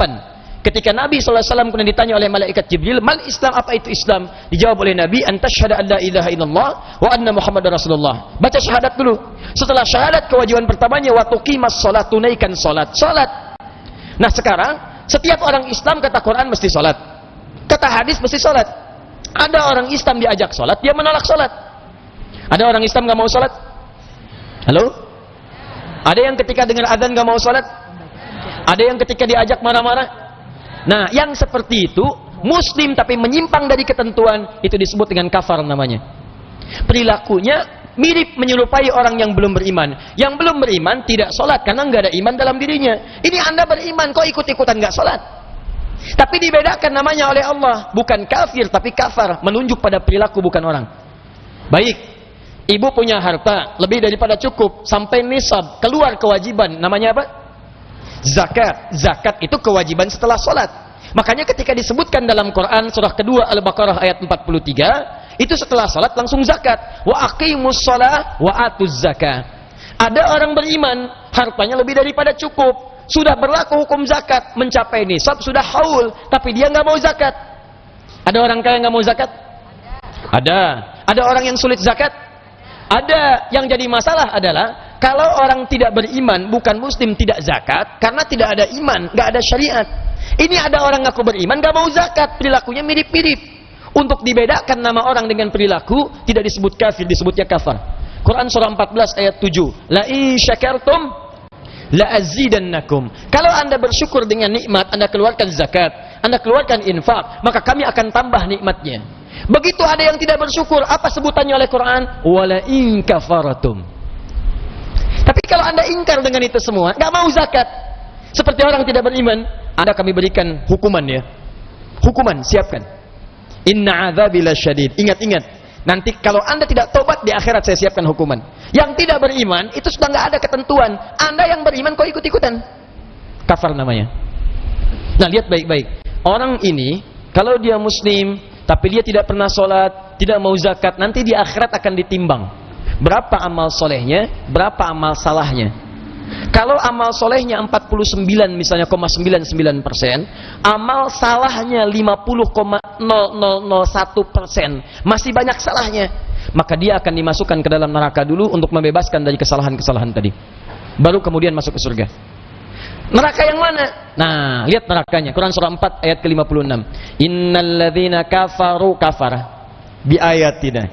Orang-orang yang kafar, ingkar dari isyarat kami, yang mengaku muslim tapi susah sholat, mengaku muslim gak mau zakat, mengaku muslim banyak maksiat, sehingga ketika ditimbang banyak salahnya dibandingkan solehnya, kami akan tarik ubun-ubunnya. Nusli, tarik ubun-ubunnya. Saufa nuslihim nar, jahanamnya nggak disebutkan. Kami akan celupkan dengan ubun-ubun itu ke neraka. Nusli itu ditarik sambil dicelupkan. Bapak pernah bikin teh celup, Pak? Ibu ya? Teh celup itu kan masukin, naikin, gitu ya. Nah, itu teh celup, Bu, Pak. Masukin, naikin. Nah, siksa orang yang seperti ini juga begitu. Tarik ubun-ubunnya, masukin neraka, angkat lagi. Masukin neraka, angkat lagi. Kullama nadijat juluduhum, begitu dimasukin, hancur semua dengan kulit-kulitnya. Hancur. Kenapa disebut kulit? Karena kulit adalah indera perasa yang paling pekat. Kalau nggak percaya silahkan coba cambuk diri sendiri. Cambukan pertama sakit, cambukan kedua sakit, ketiga agak berkurang, keempat lebih berkurang. Kenapa? Karena kulit sudah terbuka. Yang lain masuk, tapi neraka ini tidak. Begitu dimasukin hancur dengan kulit, badalnahum juludan ghairaha, diangkat lagi, ditumbuhkan lagi kulitnya seperti semula kala, sempurna. Dimasukin hancur, angkat, sembuh lagi, supaya merasakan azab, nggak berkurang azabnya. Liyadzukul azab, masuk lagi, angkat lagi, masuk lagi. Sekali celup, satu harinya 1000 tahun rasanya. Satu detiknya kurang lebih 48 hari. Kalau mau coba silakan. Kalau sudah diinfokan masih pengen melakukan maksiat, artinya ada yang salah dalam dirinya. Paham suci? Nah, ini bagian yang pertama. Ini neraka biasa, jahanam lain, Bu. Jahanam itu belum masuk sudah terasa. Jadi begitu orang ini meninggal, calon neraka jahanam nih, calon neraka jahanam. Begitu meninggal dunia, masuk ke alam kubur, sudah ditampakkan nerakanya dari pagi sampai petang. Quran surah 40 dari ayat 45 sampai 47. Ya, hati-hati. An-naru yu'raduna 'alaiha ghudwa wa 'ashiyya. Neraka akan ditampilkan kepadanya dari pagi sampai petang. Pak, Bapak malam-malam mimpi, Pak. Ketemu pocong. Putih. Taruhlah misalnya wajahnya kurang enak dilihat. Kemudian persis mukanya nempel ke dekat muka Bapak. Oh, begini. Saya mau tanya pada Bapak, bangun atau terusin tidur, Pak? Bangun. Begitu bangun, astagfirullah, pocong nunjuk ke Ibu. Bangun tuh. Pocong bisa bangun, Pak. Jadi sifat mimpi buruk itu kalau kita masih hidup cenderung ingin bangun. Dan bisa bangun. Celakanya kalau di alam kubur, mimpi Anda di situ, mau bangun bagaimana lagi? Anda tidur tuh di alam kubur, diwafatkan di kuburan, mimpinya neraka terus dari pagi sampai petang, Anda nggak bisa bangun lagi. Itu yang jadi masalah. Di neraka jahanam itu baru masuk ke alam kubur sudah ditampilkan dari pagi sampai petang, itu aja yang dilihat. Neraka, celakanya nggak bisa bangun. Itu yang lebih berbahaya. Begitu masuk ke dalamnya sudah, nggak usah dibahas karena ini sudah di luar pembahasan karena siksanya yang sangat luar biasa. Wa ghadiballahu alaihi, dua, maaf. Orang yang masih nekat melakukan yang seperti ini, Allah akan murka pada dirinya. Kalau dia tidak tobat, Allah murka selama dia hidup sampai dengan wafat. Bapak tidak disukai oleh orang Pondok Indah, pindah Pak ke Bekasi. Orang Bekasi nggak suka ibu, pindah Bu ke Bandung. Se-Indonesia nggak suka, pindah ke Malaysia. Se-Asia nggak suka, pindah ke Eropa. Di Eropa nggak suka Anda, pindah ke Amerika. Anda masih punya tempat untuk bernaung. Tapi kalau Anda dimurkai Allah, mau pindah kemana? Susah. Wala'anahu, 3, dilaknat oleh Allah. Dan yang terakhir, yang keempat, wa'adda lahu 'adzaban 'azima. Dan Allah janjikan di neraka jahanam ini siksa yang berlipat. Jadi 1, sudah jahanam. 2, mendapatkan murka. 3, dilaknat. Yang keempat, neraka jahanamnya siksa berlipat. Semua ini dimunculkan, hakikatnya bukan ingin menghukum seorang hamba, hakikatnya supaya kita bisa menjaga tampilan fisik kita dengan baik. Jangan dirusak, jangan saling mencelakai. Makanya dalam Islam itu Pak, Ibu, kalau benar-benar mengamalkan Quran, gak ada tuntunan yang jelek. Jangankan merusak fisik Pak, Bu, melihat yang jelek aja udah gak boleh Pak. Bicara yang jelek saja sudah tidak boleh Bu. Maaf ya, maaf. Kadang-kadang pembunuhan, perkelahian, itu dampak besarnya terjadi karena ketidakmampuan kita menjaga lisan. Canda yang berlebihan, ejekan yang berlebihan. Karena itu muncul syariat dalam Al-Quran, gak boleh kita berbicara yang tidak baik bagi orang lain. Silakan Anda lihat, kalau Anda benar mengaku Muslim, orang beriman, panduannya Al-Quran, teladannya adalah Nabi, maka perhatikan Quran surah 49, ayat 11-12 itu. Ya ayyuhalladzina amanu, hai orang yang masih merasa punya iman. Yang bagi yang punya iman aja nih, kalau nggak punya iman nggak apa-apa, nggak dihiraukan, nggak ada masalah. Bagi yang merasa punya iman, la yaskhar qaumin qaum, kalian jangan saling mencela. Jangan saling mencela. Di tipikal orang beriman itu, kata Al-Quran, 1, dia bisa jaga lisannya, jangan mencela. Dampaknya banyak. Berselisih, melukai fisik. Bawa senjata, bisa menghilangkan nyawa. Dari apa asalnya? Dari lisan. Turun ketentuan, jaga lisan. Jadi kalau ada orang kelihatan sholat, rajin baca Al-Quran, rajin puasa, tapi masih gemar mencela orang lain, pasti ada yang salah dalam dirinya. 1. Jadi kewajiban yang pertama adalah mampu menjaga kontrol diri kita sepenuhnya untuk bersikap yang baik-baik demi menjaga fisik kita sampai kembali kepada Allah Subhanahu wa taala. Sifat ini berlaku bagi muslim, juga berlaku bagi hubungannya dengan non-muslim. Oh, hati-hati. Punya tetangga misalnya, tetangganya non-muslim, tidak boleh juga melukai. Oh, hati-hati. Kalau bukan dalam suasana peperangan atau yang lainnya, bahkan dalam peperangannya pun hanya dalam Islam, Bu. Pak, saya temukan, saya bandingkan dengan kitab-kitab lain, cuma ada di Islam, aturan indah sekali. Jelas, Pak. Itu kan perang nggak ada sayang, Pak. Perang itu nggak ada rahmat. Perang itu kasar. Makanya ketika turun surah At-Taubah, ayat tentang izin perang yang sebelumnya banyak bersabar, kemudian harus mempertahankan diri, turun ayat jihad, itu tidak dibuka dengan basmalah. Satu-satunya surah dalam Al-Quran yang tidak dibuka dengan Bismillahirrahmanirrahim cuma surah At-Taubah. Bara'atum minallah, telah tiba izin dari Allah, sekarang kalian mempertahankan diri. Jadi jihad itu bukan memerangi orang sembarangan. Jihad itu mempertahankan diri, izzah, agama dan jiwa. Mobil diambil, antum pertahankan. Iman antum diambil, masa diam aja? Nyawa antum diambil, masa diam aja? Maka ketika Anda pertahankan, turun aturan. Hei, ini nggak pakai bismillah. Dalam bismillah ada Rahman, ada Rahim, ada kasih sayang. Sedangkan perang itu nggak punya kasih. Ada orang saat perang memunculkan sayang. Begitu mau nembak, permisi ya, nembak. Der, sakit gak? Gak ada begitu. Maaf ya, tembak ya tembak. Tapi dalam suasana seperti itu, hanya dalam Quran, dalam hadis. Jangan lukai anak-anak. Jangan lukai yang sepuh. Jangan lukai perempuan. Jangan cabut tumbuhan. Jangan rusak rumah-rumah ibadah. Anda bayangkan. Indah aturannya. Saking tingginya Islam menjaga kemaslahatan dalam kehidupan. Makanya kalau umat Islam Indonesia ini mengamalkan Quran, tenang kehidupan, Pak. Bu, polisi gampang banget tugasnya. Jangan minum kopi, dilihat aman. Tentara lihat aman. Cuman ke pengajian aja datang, amalkan, isikan, tentram kehidupan. Turunlah keberkahan di bumi Indonesia insyaallah. Tidak cukup dengan amin, kita amalin dulu. Nah, ini kan ke pengajian aja udah melanggar lalu lintas, ya kan? Kadang hati-hati, jaga dong. Kayak motor berangkat, ngebut karena pengen cepet-cepet sampai. Jangan dilanggar, ikutin aturan. Lampu merah, lewat, ya polisi menunaikan tugas. Berhenti. Mana surat-surat? Wajar. Ini Pak, STNK, ada SIM, ada Pak. Mau kemana? Pengajian. pengajian kok melanggar lalu lintas? Tahu lampu merah? Tahu Pak. Kenapa dilanggar? Saya nggak tahu, ada Bapak. Wah. Lewat tuh. Satu. Ya.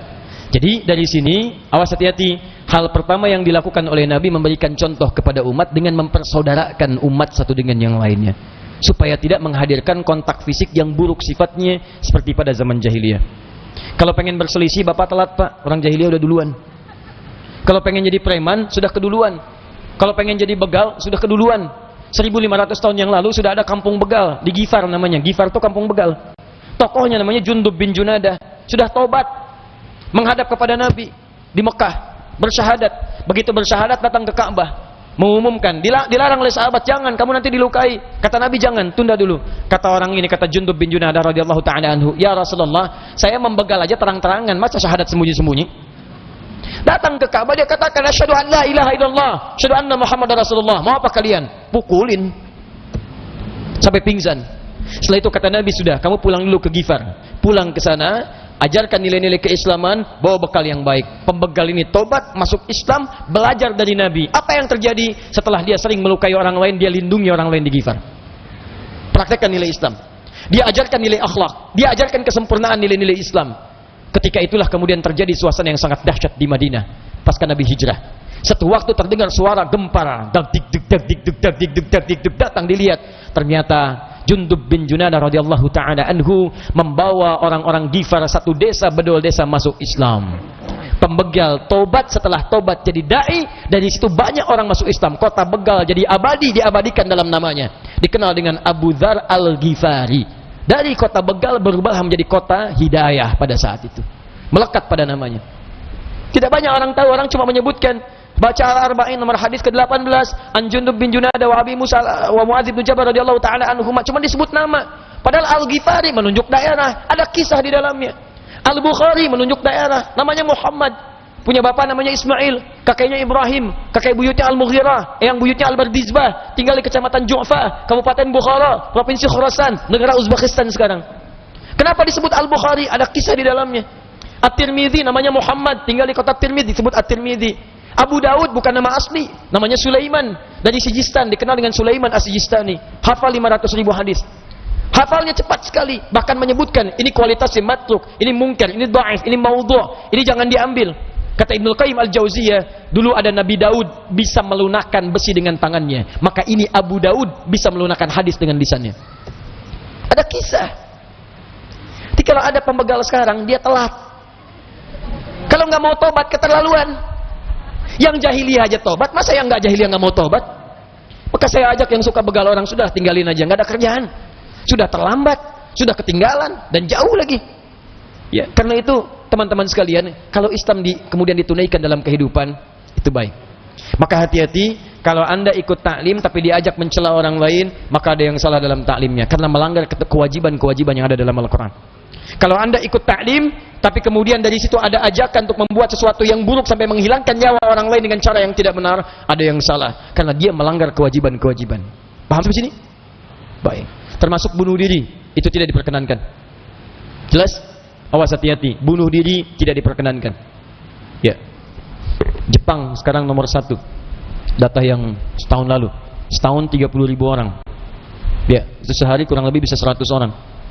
Saya saat ke Jepang diajak ke satu wilayah, Ustaz ini terkenal wilayah dengan wilayah bunuh diri. Jadi kalau mau bunuh diri itu banyak di situ. Sehari bisa 4-5 orang datang. Tapi ada lagi yang lebih hebat daripada ini, Ustaz, disebutkan salah satu daerahnya.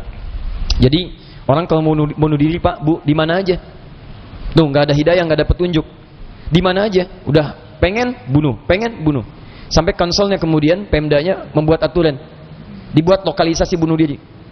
Lokalisasi. Jamnya diatur. Diatur, Pak. Ya, jam 10, jam 8 sampai dengan jam 12. 8 sampai jam 12. Jadi kalau Bapak terlambat dikit, telat, Pak, besok lagi. 8 sampai 12. Jadi nyata nih, saya dengar kisah cerita. Satu kali ada orang mau berangkat. Di jalan ketemu orang Islam. Inilah hidayah. Kalau sudah Allah berkehendak, datang dimanapun, kapanpun, tanpa bisa dibatasi. Begitu mau lewat ditanya, mau kemana, Pak? Bunuh diri. Jam berapa? Jam 10 deh. Kan masih lama, Pak, katanya. Kan masih ada waktu. Ikut saya aja dulu. Takut terlambat. Takut terlambat tuh. Kalau sudah gelap tuh begitu tuh. Nah, kata orang Islam ini, kalau Anda nanti merasa dirugikan, saya akan ganti kerugiannya. Ikut saya aja dulu. Begitu ikut Pak, Bu, diajak ke masjid. Di masjid. Begitu di depan pintu masjid, di teras dia duduk, sedang ada taklim seperti ini, duduk dia. Masjid kan lain disebutkan di Quran. Masjid itu pusat ketenangan. Makanya pusat masjid yang ada di Masjidil Haram, Ka'bah itu pusat kiblatnya, itu ketenangan yang paling dalam, sehingga disebut di Quran surah kedua Al-Baqarah ayat 125, itu pusat ketentraman. Wa idz ja'alnal baita mathabatan lin-nasi wa amna, dan pelajari, dalami ketika kami jadikan Mekah, Ka'bah sebagai pusat ibadah yang sangat menenangkan. Jadi kalau Anda sedang gelisah apapun, ibu sedang punya persoalan seberat apapun, di depan Ka'bah Bu bisa tenang tiba-tiba. Masalah belum tuntas, cuman tiba-tiba mengalir air mata, tenang aja, enak mencurahkan hati. Nggak percaya silahkan kunjungi. Saya berdoa mohon pada Allah semoga yang belum umrah atau haji bisa disegerakan insya Allah. Ya, dan tidak cukup dengan amin, nabung dari sekarang, nabung, berdoa, siapin. Amin sampai kiamat kurang 2 hari susah. Ya, amin itu setelah ada usaha. Datang. Nah, turunan dari situ masjid, rumah-rumah Allah, masjid. Makanya masuk masjid Bu, Pak, masuk masjid itu beda dengan masuk rumah biasa. Masuk rumah Anda dengan masuk rumah Allah akan lain Pak, lain. Makanya dulu sunnah para sahabat itu, apapun profesinya Pak, saya tegaskan sekali lagi, itu sebelum nyampe ke rumah setelah bekerja, rata-rata mampir ke masjid Bu, untuk mendapatkan ketenangan dalam dirinya. Jadi suasana yang dibawa ke rumah pun bukan suasana kantor Pak, suasana masjid. Apa sifat masjid salah satunya? Tenang. Pulang dari pekerjaan Bapak kalau tidak percaya, besok praktekkan deh Pak. Sebelum ke rumah, mampir dulu ke masjid terdekat, salat 2 rakaat. Selesai salat tahiyatul masjid, Bapak berdoa pada Allah. Ya Allah, saya telah berikhtiar seperti apa yang telah Engkau perintahkan, dan Engkau berjanji memberikan rezeki seperti apa yang telah Engkau tetapkan dalam Quran-Mu. Maka saya telah berikhtiar, ya Rabb, mohon kabulkan apa yang telah Engkau janjikan. Begitu pulang ke rumah, bukan suasana kantor yang dibawa Pak, suasana masjid. Di anak-anak Bapak itu mendapatkan suasana-suasana ketenangan, hak mereka didapatkan dari Anda. Di kadang-kadang pulang ke rumah yang dibawa suasana kantor. Di kantor ribut dibawa ke rumah. Anak sudah nunggu dari tadi, Anda datang membawa keributan. Begitu dibuka, dia sudah bikin gambar, pengen ditampilkan. Begitu datang, tiba-tiba, Papa, diam kamu. Oh, ya Allah, kenapa Pak? Kamu lagi ikut-ikutan. Oh, dan tidak tercapai suasana ketenangan. Masjid, tenang, enak. Begitu Anda masuk, salat, duduk, bawa kipas angin, tidur aja. Itulah yang terjadi kepada orang tadi. Begitu sampai masjid, saking tenangnya dia tertidur. Tak terasa tidurnya begitu dalam. Yang paling mengejutkan, melewati batas bunuh dirinya. Jam 10 mau dibangunin, kelihatan enak. Jam 11 digeser, masih tidur. Jam 2 baru bangun dia. Begitu bangun, minta maaf yang muslim. Saya minta maaf, tadi Anda nggak saya bangunkan, saya mau coba, tapi kelihatannya enak banget tidurnya. Ini sudah lewat batas bunuh dirinya. Kata orang ini, saya nggak jadi bunuh diri. Kok bisa? Saya ingin bunuh diri karena saya tidak bisa tidur dalam 3 hari ini. Entah kenapa, tiba di tempat ini saya bisa tidur. Tuh, bayangkan. Jadi kalau ada orang ikut taklim ngantuk ketiduran, bukan cuma Bapak.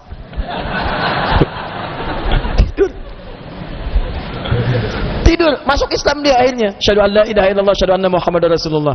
Kisahnya mengembar, menginspirasi, dipanggil oleh kemudian konselnya, ditanya gini, akhirnya diberikan apresiasi. Mulai saat ini, Anda kami berikan sebuah tempat di samping lokalisasi bunuh diri tadi. Jadi ada lokalisasi bunuh diri, di sampingnya tempat yang muslim tadi. Diberikan isyarat bagi yang ingin bunuh diri, konsultasi dulu ke sini. Tiba. Ini ya. Ini yang pertama. 2, saya agak cepat. Saya punya berapa menit lagi? 15 menit lagi, Masya Allah. Ini kita belum saya bahas nih. Baik, 5 menit saya selesaikan ini, 10 menit barangkali kita jawab hal-hal yang ditanyakan insya Allah. 2, kewajiban yang kedua, kewajiban yang terkait dengan bekal kehidupan. Tahan, saya agak cepat ya. Bekal kehidupan pertama yang diberikan oleh Allah hanya pada manusia, tidak kepada binatang, juga tidak kepada malaikat dan juga jin. Bekal yang hebat ini. Jadi malaikat diberikan, jin diberikan, tapi tidak sekomplit manusia. Manusia lebih hebat. Karena itu ketika diuji kehebatan ini dan mengungguli malaikat, Bahkan jin, semua malaikat dan jin diminta sujud hormat untuk menghormati sifat penciptaan Allah ini. Bekal yang kedua disebut dengan bekal pengetahuan. Dalilnya Quran surah kedua Al-Baqarah ayat ke-31, paling kiri sebelah atas. Ini yang pertama kali diberikan, Bu. Jadi bukan harta, maaf ya, bukan kedudukan, bukan jabatan. Adam ketika tuntas diciptakan, bekal pertamanya wa 'allama Adamal asma'a kullaha. Dan Allah mengajarkan kepada Adam alaihissalam nama-nama ini dalam ilmu tafsir salah satunya dibahas oleh para ulama tafsir, yaitu bekal pengetahuan yang sempurna. Semuanya. Di semua bekal kehidupan yang dibutuhkan dari sisi pengetahuan itu diberikan, diajarkan pada Adam. Adam akan berkomunikasi, maka semua perangkat komunikasi, semua bahasa dikuasai oleh Adam. Di tafsir Al-Khazin karangan Imam Al-Baghawi disebutkan Adam menguasai 700.000 bahasa. Yang lain mengatakan tanpa batas. Adam akan berkebun, diberikan bagaimana teknik perkebunan. Adam akan mengatasi persoalan ini, ilmunya diberikan oleh Allah langsung. Nah, yang paling menarik adalah, lihat baik-baik, Adam manusia bukan? Manusia. Adam manusia. Manusia. Nabi bukan? Nabi atau Rasul? Siapa yang Nabi? Angkat tangan. Nabi. Bapak Nabi. Saya baru tahu ada Nabi di Pondok Indah, Pak. Kalau di Jawa Barat, Pak, memang betul. Saya konsultasi dengan MUI Jawa Barat, suka diskusi.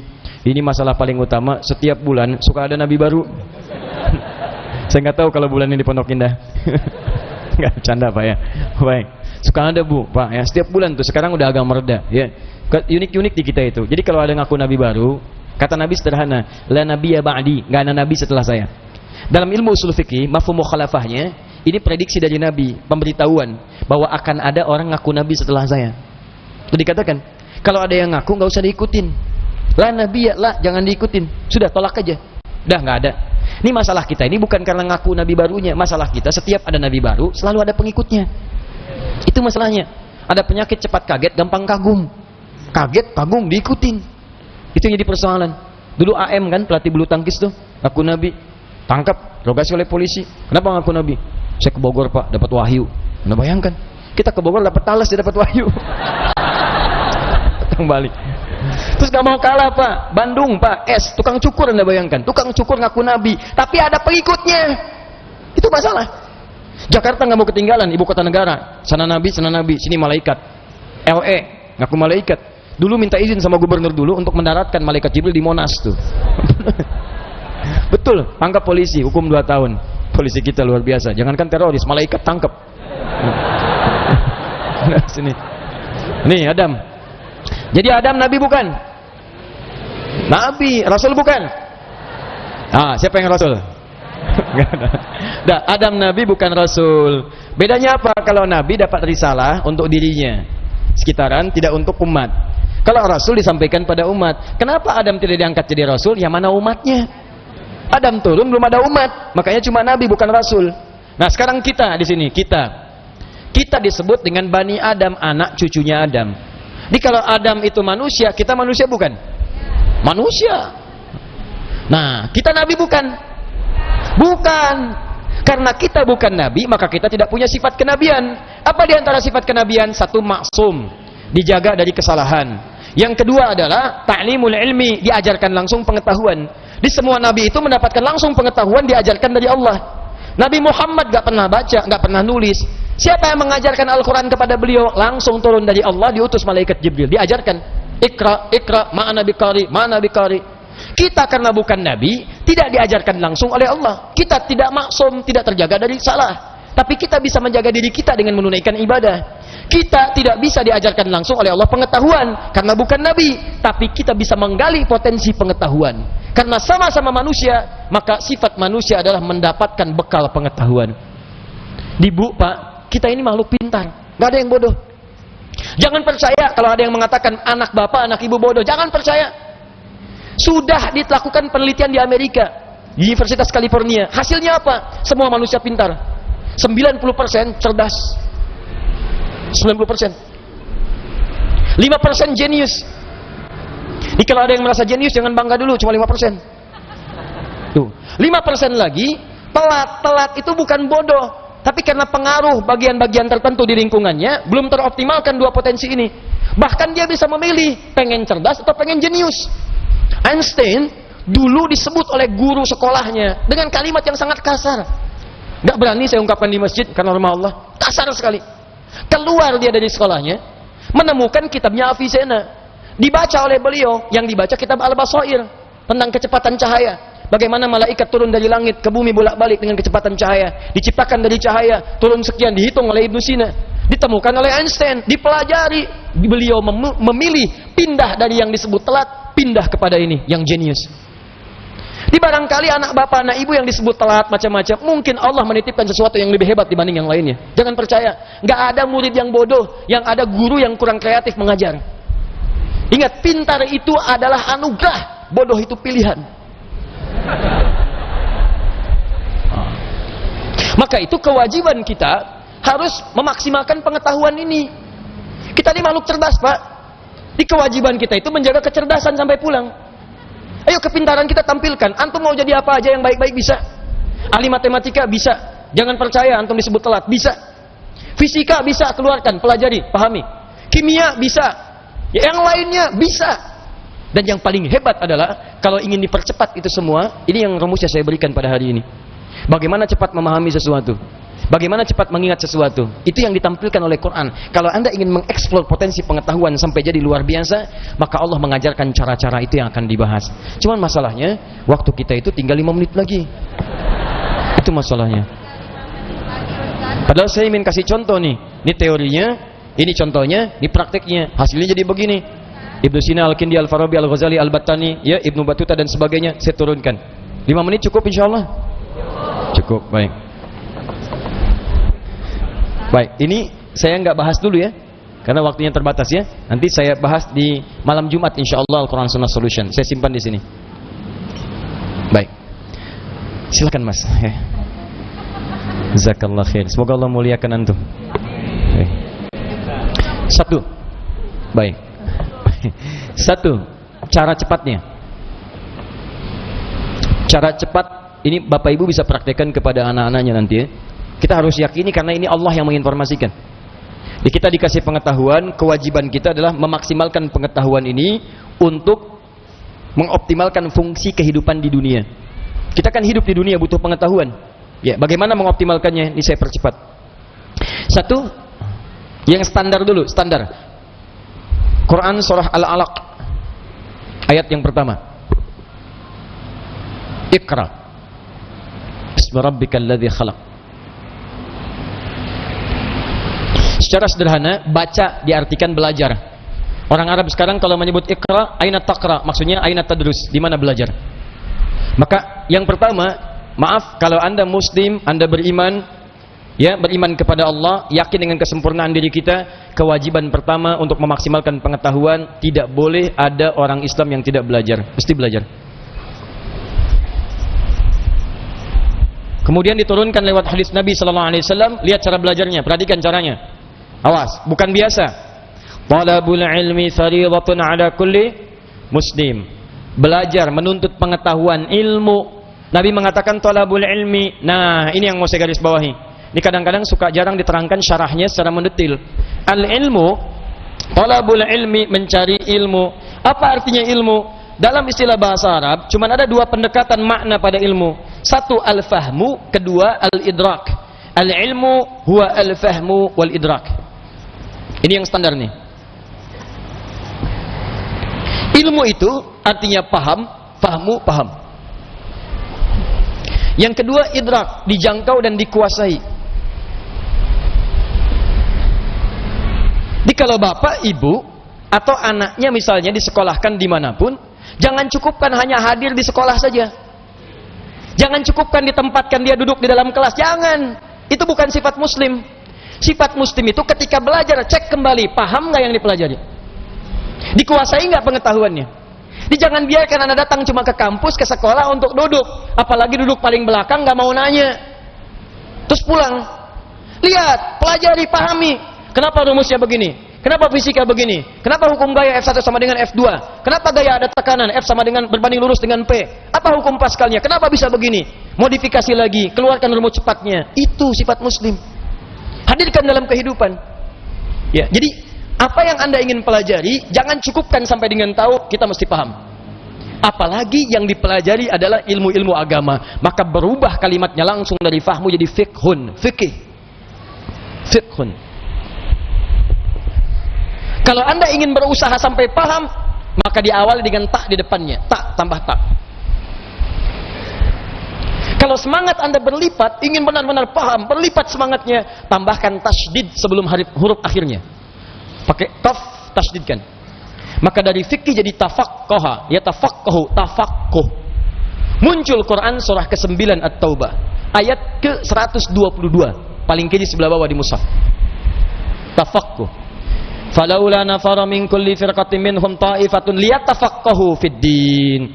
Wa ma kana al-mu'minuna liyanfiru kaffah. Tidak semestinya semua orang beriman berjuang ke medan perang semua. Falaula nafara min kulli firqatin minhum ta'ifah. Mesti ada sekelompok orang yang berkonsentrasi di antara mereka, orang-orang beriman. Apa konsentrasinya? Liyatafaqahu fid din, untuk mendalami ad-din. Langsung menggunakan tafaqquh. Yang didalami apa? Ad-din. Apa itu ad-din? Islam. Tahu dari mana? Quran surah ketiga ayat ke-19. Inna ad-dina 'indallahil Islam. Apa itu Islam? Islam turunan-turunan dari amalan. Pokoknya ada 5. Di hadis Muslim, nomor hadis yang ke-8, riwayat Umar bin Khattab radhiyallahu taala anhu. Dari mulai syahadat, dari mulai salat, dari mulai zakat, dari mulai puasa sampai dengan haji. Kalau Anda ingin belajar salat, jangan cukupkan tahu cara takbir. Takbirnya begini ya, ucapkan Allahu Akbar sampai dengan salam. Pertanyaannya, Anda paham nggak yang dibaca? Jangan-jangan selama ini Anda sholat, Anda nggak ngerti yang dibaca. Ruku, Anda nggak ngerti yang dibaca. Sujud, ibu tidak paham yang dibacakan. Duduk di antara dua sujud berdoa, tapi nggak ngerti doanya. Bagaimana bisa khusyuk dalam sholat? Bagaimana doa Anda bisa dikabulkan kalau Anda nggak ngerti yang dilakukan? Anda kerja urusan dunia saja, Anda sampai sekolah supaya paham, Pak. Ikut training, stadium general, macam-macam supaya paham pekerjaan. Begitu Anda kerja, terima gaji 10 juta, meninggal. Ini urusan akhirat abadi kita. Dibawa sampai ke akhirat, kita yakini itu. Masa urusan akhirat kita biasa-biasa aja? Tuh lihat Abu Bakar, sahabat Nabi, kurang apa lagi? Sahabat Nabi, dari awal, mertua Nabi, hidupnya dengan Nabi, hijrahnya mendampingi Nabi, wafatnya dikubur di samping Nabi. Saking pahamnya dengan sholat, takbir, Allahu Akbar, gemetaran tangannya. Ditanya kenapa? Saya mengatakan Allahu Akbar. Saya komitmen Allah yang paling besar. Tapi saya takut ketika mengucapkan itu saya pernah merasa besar dalam kehidupan. Sombong dari orang lain. Merasa besar kepala dalam pasangan. Merasa yang paling hebat dalam kehidupan. Atau yang paling khusyuk dalam sholat. Saya takut. Gemetaran, Pak. Saking pahamnya Allahu Akbar. Kita beda tipis tuh. Ke puncak subuh-subuh gemetaran juga. Ya kita mau sampai kapan sholat gak paham? Haji itu, dari sekian yang haji berangkat, paham nggak yang dikerjakan? Tawaf dibaca bolak-balik, ngerti nggak? Paham nggak bacaannya? Saya kadang-kadang suka merasa sedih deh kalau situasi tawaf itu. Kenapa sih travel tidak mengajarkan sesuatu yang maksimal? Ayo, Anda akan ditanya oleh Allah Subhanahu Wa Taala. Mereka tuh sudah jual kebunnya, ada jual tanahnya, ada jual pakaian-pakaian untuk datang ke sana. Mereka punya hak untuk berhaji dengan benar. Jangan bebani dengan sesuatu yang tidak ada maksimal gitu. Itu kan doa tawaf cuma 2. Doa tawaf itu 2, Pak. 1 dari Hajar Aswad ke makam Ibrahim.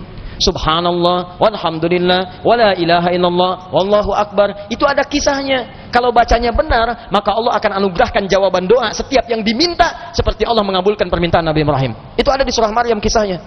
Ada. Dari ayat 47 sampai ayat 50-nya. Ada kisahnya. Makanya kita berhenti di makam Ibrahim. Dari makam Ibrahim sampai dengan ke Rukun Yamani, bebas mau minta apa aja. Nggak ada doa spesifik. Bahkan boleh pakai bahasa Indonesia. Karena itu kita ditunggu. Makanya belajar dulu fikihnya. Ini saya bacanya gimana cara bacanya ini? Subhanallah, alhamdulillah. Begitu Anda sampai makam Ibrahim, baca senyamannya. Minta, ada doa untuk orang tua. Mungkin ibu Anda sedang meninggal dunia, dia butuh doa. Ayah Anda di alam kubur butuh doa. Ayah Anda hidup butuh doa. Tetangga Anda, anak Anda, istri Anda. Itu kan kita mintakan. Sampai ke Rukun Yamani, ke Hajar Aswad, doanya kemudian oleh Allah Subhanahu Wa Taala diarahkan kepada yang maksimal. Diseleksi lagi yang tadi, jangan-jangan minta tapi bukan kebutuhan, cuman keinginan. nggak ada maslahat. Makanya diarahkan kepada yang manfaat dunia dan manfaat akhirat. Rabbana atina fid dunya hasanah wa fil akhirati hasanah wa qina adzabannar. Sampai situ. Jadi yang tadi Anda minta itu benar nggak urusan dunianya? Jangan-jangan minta tapi nggak maslahat dunia. Maka oleh Allah yang bagus dunianya diberikan. Yang ada maslahat akhiratnya diberikan. Yang kurang baik diganti dengan yang lebih baik. Begitu caranya. Kasihan kadang muter sampai lupa berapa putaran yang sudah dilalui. Ya. Ada kisah hebat nih, saya sambil menutup sedikit. Tapi ini tidak harus ditiru caranya, tapi bagus sebetulnya contoh untuk kita. Ada anak muda, Bu, datang ke Ka'bah. Dia belum nikah tuh. Cari dodo sampai ke sana. Sampai di Multazam, dia berdoa. Benar, pakai bahasa dia ngerti. Coba mungkin caranya tidak harus seperti ini, ya. Ya Allah, hamba datang ke sini ya Allah untuk memohon kepadamu jodoh. Saya sudah berusaha sampai datang ke Ka'bah ini ya Allah, mohon kabulkan. Berikan saya jodoh yang terbaik ya Allah.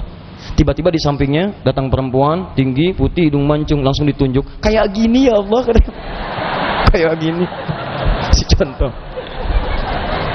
Tapi betul Bu, habis itu dia pulang, dia nikah. Walaupun bukan dengan yang tadi. Dia nikah. Karena permintaan dia sesuai dengan apa yang dia butuhkan. Ya, kenapa kita nggak minta dengan bahasa kita? Ada yang lebih unik, datang dia ke situ, bawa catatan.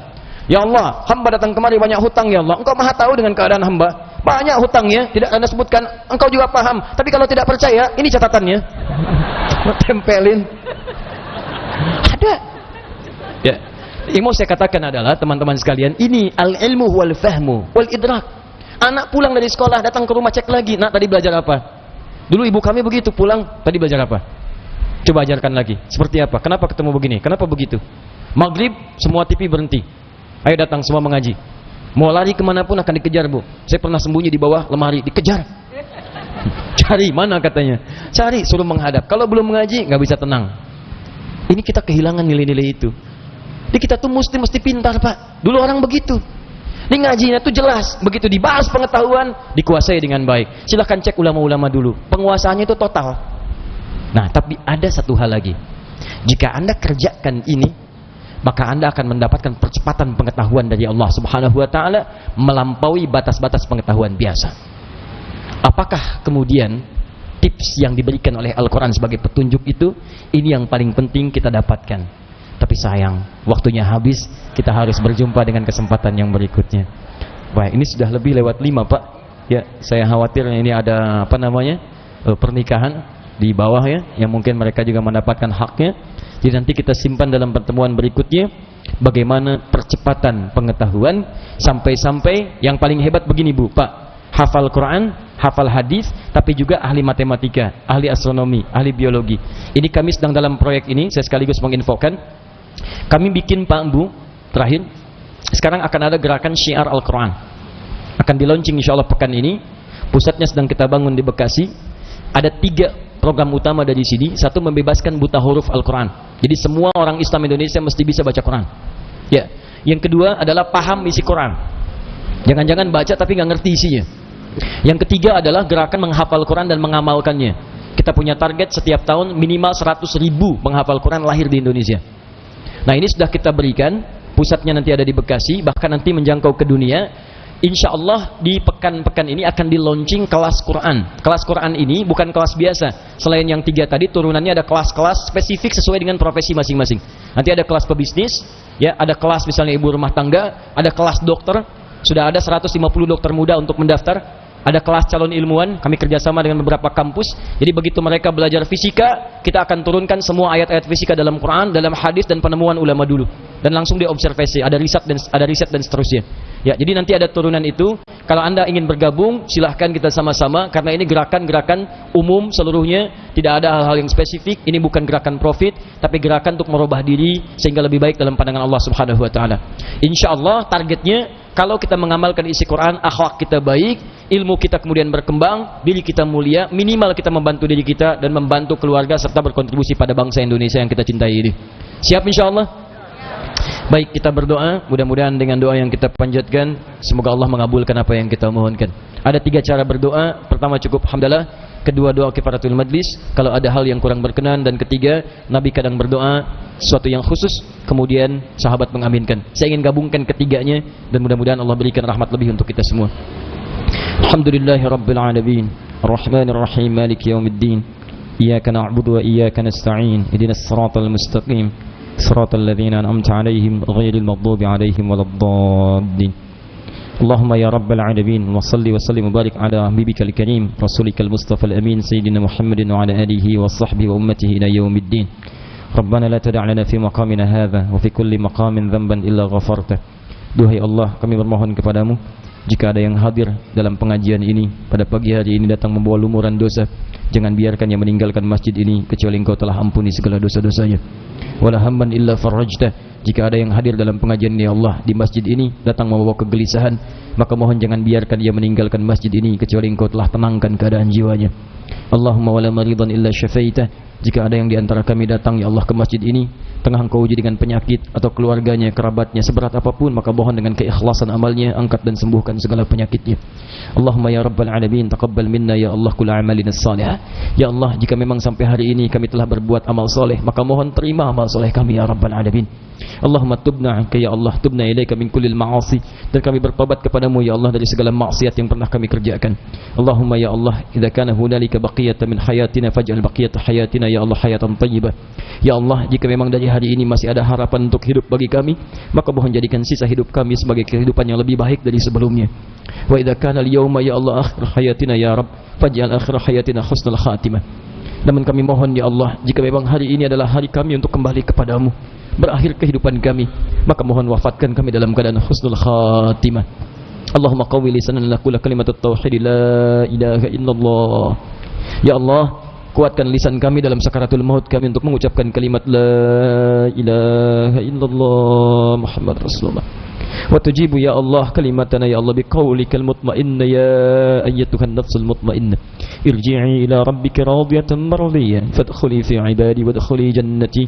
Ya Allah, mohon jawab ya Allah kalimat kami dengan jawaban yang indah darimu yang menenangkan duhai jiwa-jiwa yang tenang. Ya ayyatuhan nafsul mutmainnah, ayo cepat pulang kepada Rabbmu. Irji'i ila rabbika radiyatan mardiyah, saya ridha denganmu, engkau pun akan ridha dengan pemberianku. Ayo cepat pulang, aku telah siapkan surga untukmu, engkau akan jadi hambaku yang penuh dengan kenikmatan. Allahumma ishtaqna bi rasulina ya Allah bi rasulikal Muhammad sallallahu alaihi wasallam.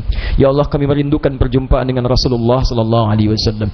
Allahumma alhaqna ya Allah ma'a Rasulillah sallallahu alaihi wasallam fi jannatikal firdaus ya rabbal alamin ma'al ladzina an'amta alaihim minan nabiyyin was-siddiqin wasyuhada'i was-salihin. Ya Allah, kami merindukan perjumpaan dengan Rasulullah sallallahu alaihi wasallam. Satukan kami ya Allah bersama Rasulullah sallallahu alaihi wasallam di surga firdaus bersama seluruh para nabi, orang-orang jujur, para syuhada, orang-orang saleh ya rabbal alamin. Allahumma taqabbal minna innaka antas sami'ud du'a wa tub 'alaina innaka antat tawwabur rahim. Allahumma arhamna ya Allah wa'fu 'anna waghfir lana dhunubana ya Allah kal aba wal ummahat. Ya Allah, jika yang berkumpul pada saat ini adalah para ayah dan ibu yang belum maksimal menjadi ayah ibu yang baik, yang belum mendidik anaknya dengan baik, bahkan ada maksiat dikerjakan oleh anak-anaknya atas peran kedua orang tuanya, maka ampuni kami ya Allah sebagai ayah dan ibu yang kurang baik dalam menjalankan fungsi kehidupan. Ya Allah, mohon terima amalan kami ya Rabb, berikan hidayah kepada kami menata keluarga agar lebih baik dalam pandangan-Mu. Allahumma ya Allah, idza kana minnal abna ya rabbal alamin lam yabirra liwalidina ya Allah irhamna ya Rabb. Ya Allah, jika kami seorang anak ya Allah yang dengan tugas kami sebagai anak belum mampu berbakti kepada kedua orang tua kami, yang dengan itu kami sering bermaksiat, maka mohon ya Allah ampuni dosa-dosa kami ya Rabb. Berikan kami kekuatan untuk memberikan syafaat dengan izin-Mu kepada kedua orang tua kami ya Allah. Jadikan kami ahli Quran, hiasi akhlak kami dengan akhlak Al-Quran. Allahumma ya Allah ihfad umara'ana. Ya Allah, mohon jaga para pemimpin kami dan berikan hidayah agar mereka bersikap adil dalam keputusan-keputusan dan kedudukan mereka ya Rabbal Alamin. Wahfad ulama'ana, dan mohon jaga para ulama kami ya Allah. Waj'alhum ya Allah mukhlasin fi amalihim, dan jadikan mereka orang-orang yang ikhlas dalam beramal karenamu ya Rabbal Alamin. Rabbana atina fid dunya hasanah fil akhirati hasanah wa qina adzaban nar. Bifadlika subhana rabbika rabbil izzati amma yasifun wa salamun alal mursalin wa akhiru da'wana anil hamdulillahi rabbil alamin. Subhanakallahumma wa bihamdika asyhadu an la ilaha illa anta astaghfiruka wa atubu ilaik. Terima kasih atas perhatian hari ini. Saya mohon sekali pengertiannya karena kami perlu segera sampai di Bekasi untuk membantu menyolatkan saudara kami yang tadi wafat di waktu subuh. Mohon diberikan akses, semoga Allah muliakan antum semua. Dan tadi ada seorang dari angkatan tentara yang membantu kami memudahkan, saya berikan hadiah kepada beliau. InsyaAllah saya akan sediakan satu slot untuk menunaikan umrah untuk beliau yang tadi mengantar kami datang. Ya. Subhanakallahumma wa bihamdika asyhadu an la ilaha illa anta astaghfiruka wa atubu ilaik. Assalamualaikum warahmatullahi wabarakatuh.